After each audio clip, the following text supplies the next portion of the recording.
Boa tarde, boa noite, amados amigos e seguidores.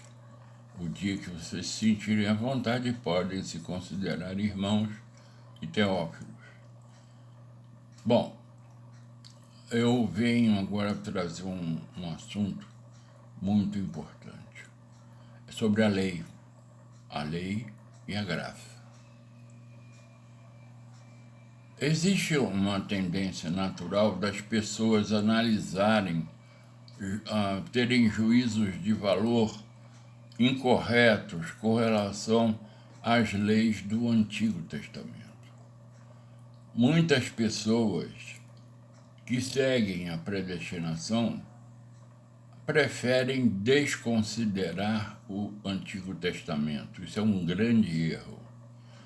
E aquelas pessoas que são contra a predestinação gostam muito de ressaltar isso, que os da predestinação desprezam o Antigo Testamento, mas isso não é verdade.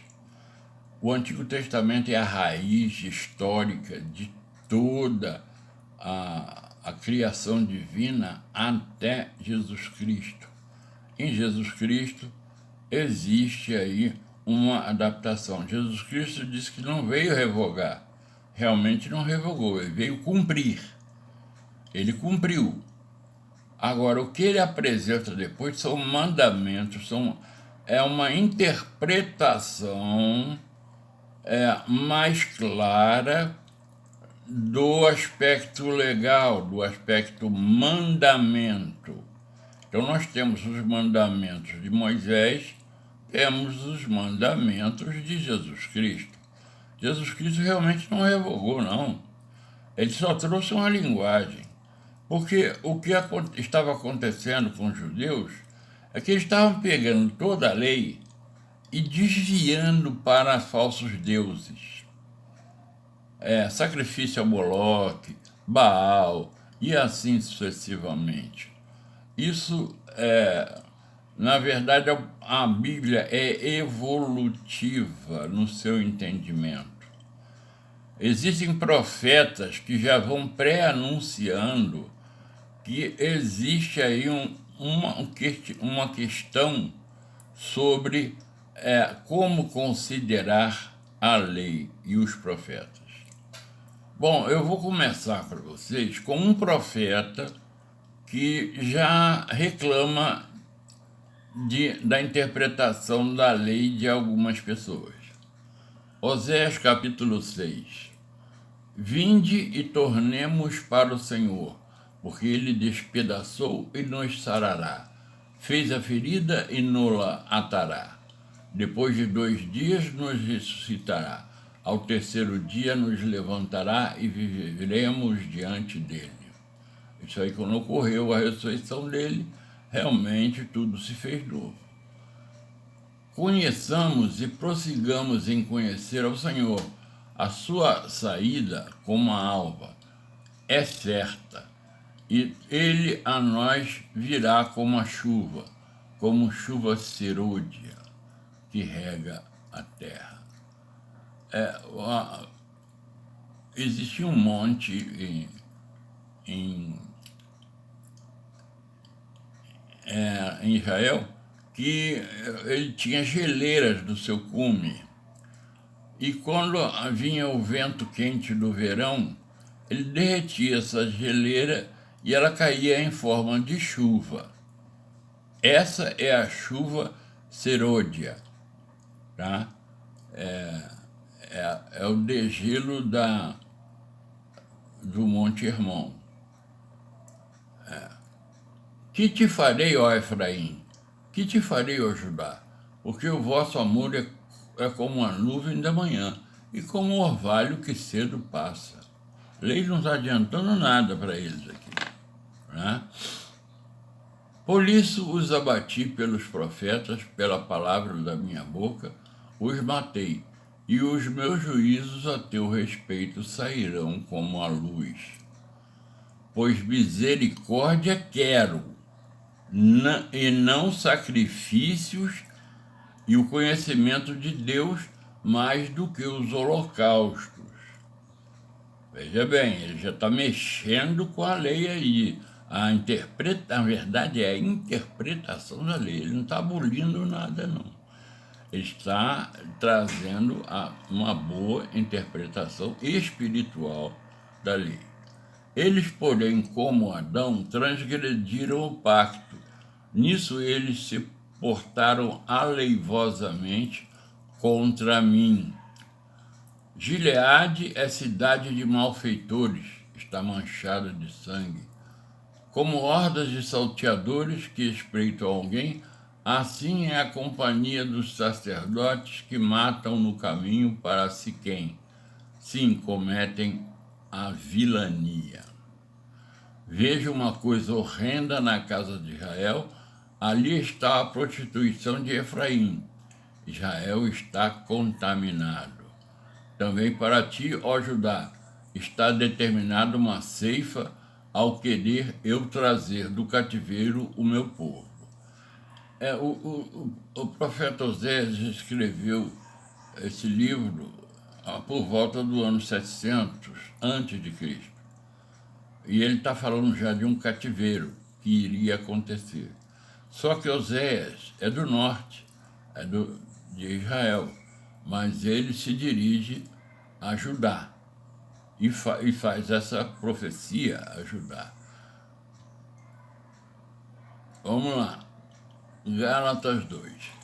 Quando, porém, Cefas veio a Antioquia, resisti-lhe na cara porque era irrepreensível. Em algumas traduções está resisti-lhe face a face. Pois antes de chegarem alguns da parte de Tiago, ele comia com os gentios, mas quando eles chegavam, se foi retirando e se apartando deles, temendo os que eram da circuncisão. Os judeus nazarenos tinham a ideia de que a lei deveria continuar sendo cumprida à risca. E a circuncisão é uma lei que não foi de Moisés, mas Deus deu a Abraão. E os outros judeus também dissimularam com ele, de modo que até Barnabé se deixou levar pela sua dissimulação. Mas quando vi que não andavam retamente conforme a verdade do Evangelho, disse a Cefas, que é Pedro, perante todos: se tu, sendo judeu, vives como os gentios, e não como os judeus, como é que obrigas os gentios a viverem como judeus? Isso aí é um protesto de Paulo. Paulo foi um perseguidor dos nazarenos, mas é interessante que ele se converteu a Jesus Cristo enviou ele para os gentios, mas essa rivalidade dele com os nazarenos continuava, porque os nazarenos são os seguidores de Jesus, judeus, que acharam por bem de cumprir os mandamentos de Jesus, mas confundindo muito com os mandamentos de Moisés. E como eu disse, a Bíblia ela se aperfeiçoa ao decorrer da sua leitura. Mateus, capítulo 7. Portanto, tudo o que vós quereis que os homens vos façam, fazei-o também vós a eles, porque esta é a lei e os profetas.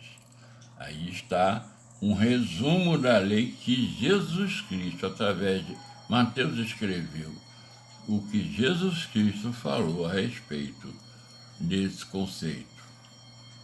Mateus 22, a partir do verso 34. Entretanto, os fariseus, sabendo que ele fizera calar os saduceus, reuniram-se em conselho. E um deles, intérprete da lei, experimentando-o, lhe perguntou: Mestre, qual é o grande mandamento da lei? Respondeu-lhe Jesus: Amarás o Senhor teu Deus de todo o teu coração, de toda a tua alma e de todo o teu entendimento. Este é o grande e primeiro mandamento. O segundo, semelhante a este, é: amarás ao próximo como a ti mesmo. Então, eu até, nessa passagem, eu mostro uma referência do amor que nós temos que ter pelo próximo se nós nos amarmos. Se você não amar a si mesmo, vai ser difícil você amar outra pessoa. Destes dois mandamentos depende toda a lei e os profetas. Olha aí o resumo que Jesus faz da lei. Reunidos os fariseus, interrogou-os Jesus: Que pensais vós do Cristo? De quem é filho? Responderam-lhe eles: de Davi. Replicou-lhe Jesus: Como, pois, Davi, pelo Espírito, chama-lhe Senhor, dizendo: Disse o Senhor ao meu Senhor: Assenta-te à minha direita, até que eu ponha os teus inimigos debaixo dos teus pés. Se Davi, pois, lhe chama Senhor, como é ele seu filho? E ninguém lhe podia responder palavra, nem ousou alguém, a partir daquele dia, fazer-lhe perguntas. O que ocorre é o seguinte: eu tenho uma tese que eu defendo de que Maria recebeu a gravidez do Senhor Jesus Cristo, mas eu tenho certeza, eu convicto disso, acho que seria profano o espírito herege, inclusive, o Espírito Santo produzir um espermatozoide para fecundar o óvulo de Eva. Não, na verdade, a minha crença é o seguinte: a junção do espermatozoide com o óvulo forma a célula ovo.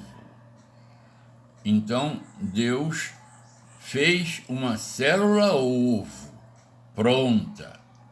Na verdade, geneticamente, ele não tem nada, biologicamente, ele não tem nada a ver com Maria. Tanto é que ele trata Maria, chama-la de mulher e tal, como igual, como um igual, porque ela não é mãe biológica dele. Ela, na verdade, foi uma barriga, como fosse uma barriga de aluguel.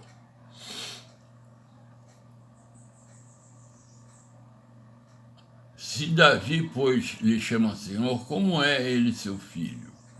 Então, ele realmente, Maria e José, são descendentes de Davi.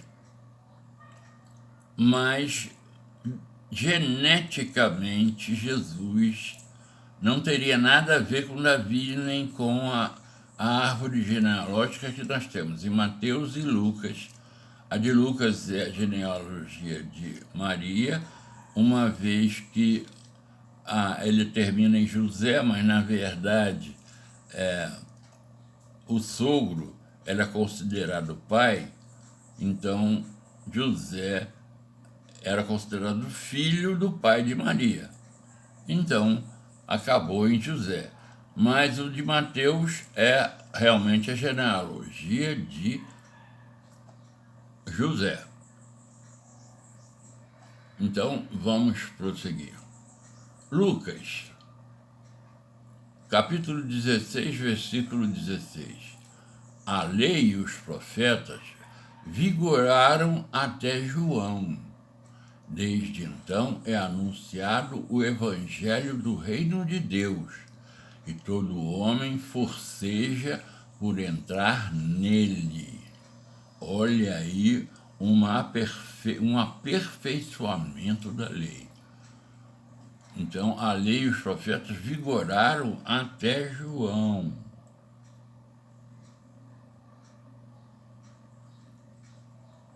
Mateus 5. Assim brilhe também a vossa luz diante dos homens, para que vejam as vossas obras e glorifiquem o vosso Pai que está no céu. Não penseis que vim revogar a lei ou os profetas. Não vim para revogar, vim para cumprir. Ele cumpriu toda a lei de Moisés. Ele não entrou em casa de estranho, ele não comeu com estranho, com pessoas não judias. Ele, inclusive, tem caso de pessoas não judias que vão pedir para ele milagre, e tem um centurião que diz que ele não era digno de receber Jesus na sua casa, mas se ele desse uma palavra ao servo dele, seria salvo. Tem a mulher Ciro-Fenícia, que realmente fala que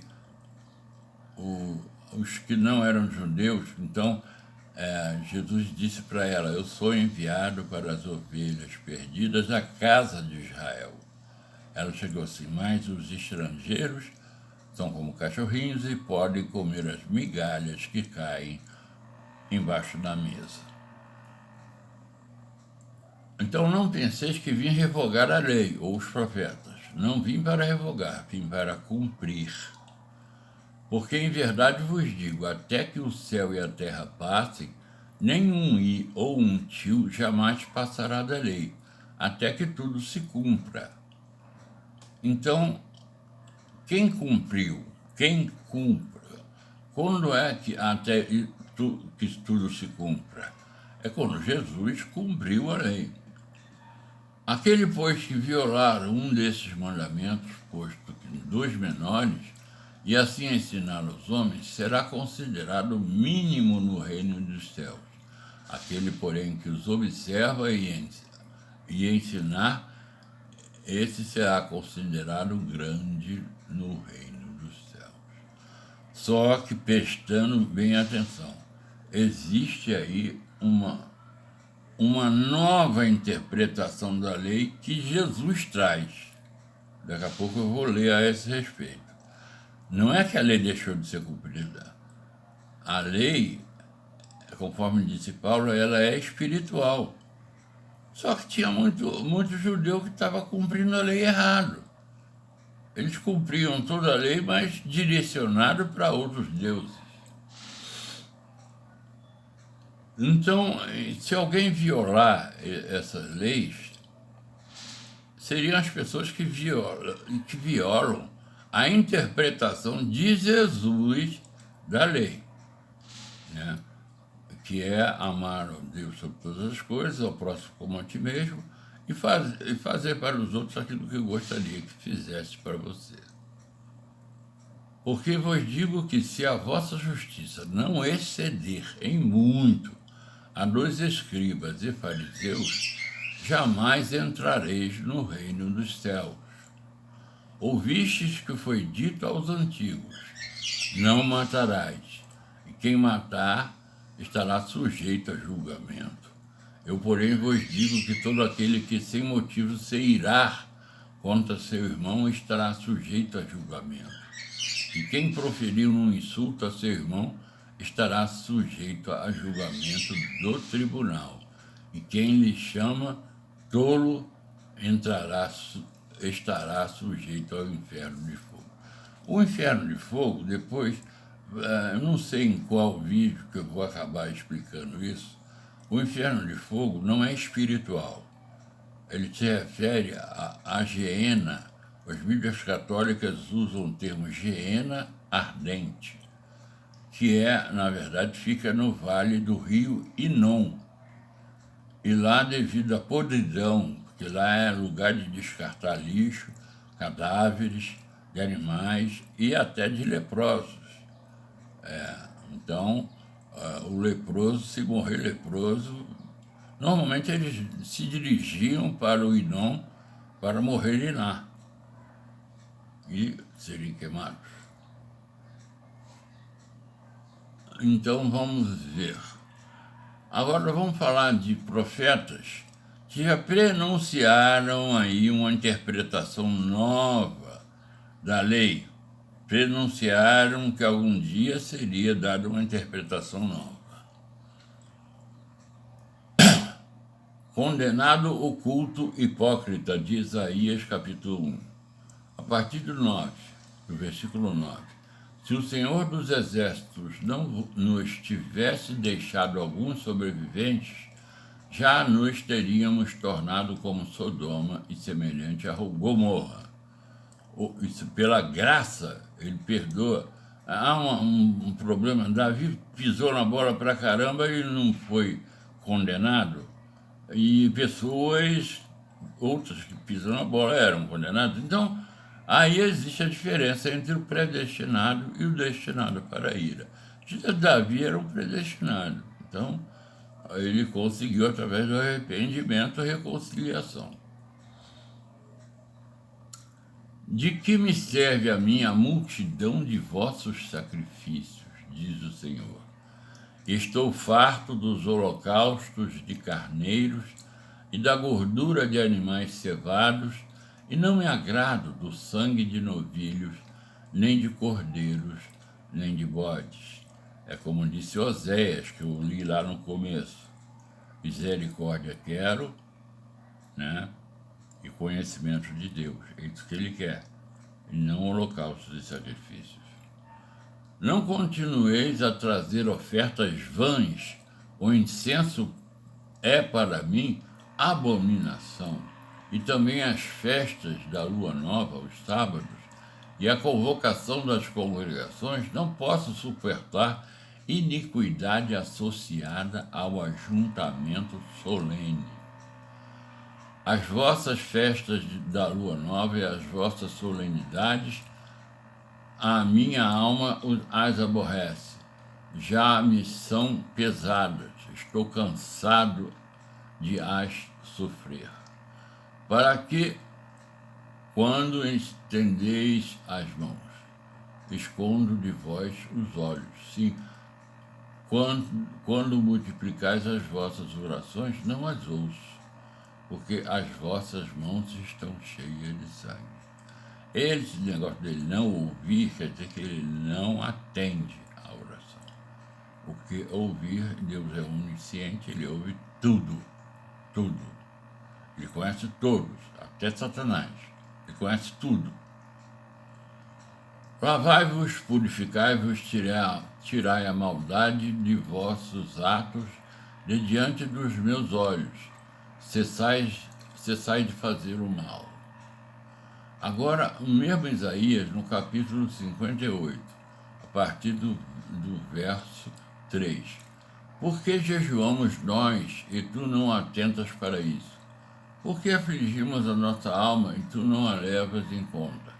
Eis que no dia em que jejuas, cuidais dos vossos próprios interesses e exigis que se faça todo o vosso trabalho. Eis que jejuas para contendas e rixas, e para ferirdes com punho iníquo, jejuando assim como hoje, não se fará ouvir vossa voz no alto. Seria este o jejum que escolhi, que o homem um dia aflige a sua alma, incline a sua cabeça como o junco e estenda debaixo de si pano de saco e cinzas. Isso é um símbolo de humildade, de arrependimento. Chamarias tu a isso jejum e dia aceitável do Senhor? Porventura não é este o jejum que escolhi, que soltes as ligaduras da impiedade, desfaças as ataduras da servidão, deixes livres os oprimidos e despedaces todo o jugo. Porventura não é também que repartais o teu pão como o faminto e recolhas em casa os pobres desabrigados e servires ou nu ou cubras e não te escondas do teu semelhante. Agora, eu, devido ao tempo, a memória do meu celular não vai aceitar mais tempo. Eu ainda tenho que ler Jeremias 6, mas no próximo vídeo, que o Senhor vai me revelar quando devo fazer o próximo vídeo, eu vou começar da onde eu parei. Então, se eu vivo estiver e Deus permitir, estarei convosco novamente para dar continuidade a este assunto. Muito obrigado e que o Senhor abençoe e guarde a todos vocês, que o Senhor faça resplandecer seu rosto sobre vocês e que Deus levante sua face sobre vocês e te dê a paz. Amém. Eu vou desligar porque minha memória vai acabar logo, logo.